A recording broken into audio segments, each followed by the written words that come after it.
As we said before, there are 15 trace elements. In this lesson, we are going to undertake the most important of them. So, let's dive in. Iron is a central component of hemoglobin. It participates as a redox cofactor in the transport of electrons in the mitochondria, as well as in the metabolism of catecholamines and in the synthesis of DNA. Iron is essential for transporting oxygen in the blood. The absorption of iron depends on its nature. Heme iron contained in hemoglobin and myoglobin in meat products and is absorbed in a proportion of 25%. Non-heme iron found in green vegetables and vegetable proteins has a very low absorption factor which can be boosted by vitamin C and protein from meats.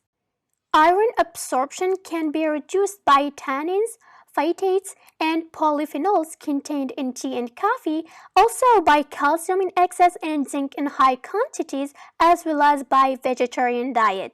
An iron deficiency can lead to anemia, decrease in the number of red blood cells, and a decrease in physical and intellectual performance, which can assist into memory and visual disturbances. Excess iron, especially in the presence of vitamin C, can increase oxidative stress by stimulating the production of free radicals. When it comes to sources, it is found in meat, fish, poultry, organ meats such as liver and hearts, dry beans, dry peas, soybeans, lentils, nuts, and grain, as well as iron-fortified grain products such as flour, bread, and pasta. When it comes to fluorine, studies have shown that regular fluoride intake can reduce the frequency of dental cavities in children. The main role of fluorine is to maintain the structure of the bone and teeth. Excess fluoride can lead to bone and teeth fluorosis.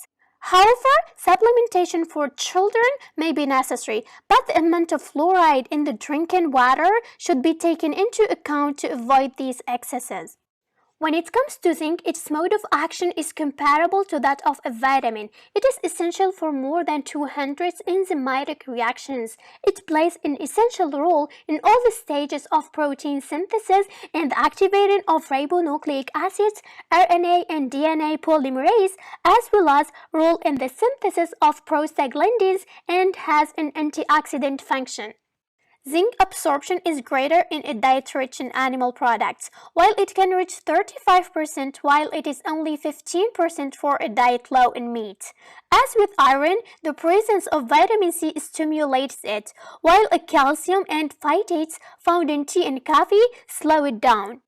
Zinc deficiency can lead to stunted growth and sexual maturation in children, and in adults, it results in a lowered immunity. Too much zinc can cause anti-immune and pro-oxidant effects. When it comes to sources, zinc found in yogurt, milk, cheese, dried beans, soybeans, lentils, seeds such as pumpkins and sunflower, liver, red meat, poultry, fish, and seafood. The copper is involved in bone mineralization, regulation of neurotransmitters, immunity, iron metabolism, oxidative glucose metabolism, essential in particular for the functioning of the myocardium and the elimination of free radicals. The intestinal absorption of copper, up to 30 to 40%, is done as needed. It can be reduced in the presence of iron, zinc, and vitamin C, while protein stimulates it. Copper deficiency can lead to anemia and bone damage. Too much copper can lead to overproduction of free oxygen radicals, lipid peroxidation, and DNA damage. Now let's talk about selenium. Selenium in synergy with vitamin E plays several functions of elimination of reactive oxygen species, free radical, and enzymes of thyroid metabolism, and has a function of regeneration of reduced forms of vitamin C and E. A deficiency can cause anemia.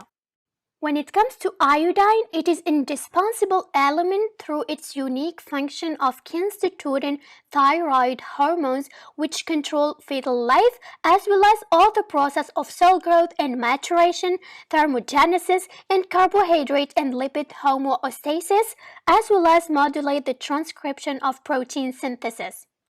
An iodine deficiency gives rise to cretinism in the most severe cases and to endemic goiter due to an enlarged thyroid which deforms the neck.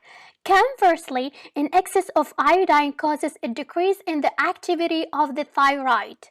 Chrome or chromium. It makes up certain enzymes and plays a role in energy metabolism and in the metabolism of glucose. I hope that you learned enough from this lesson.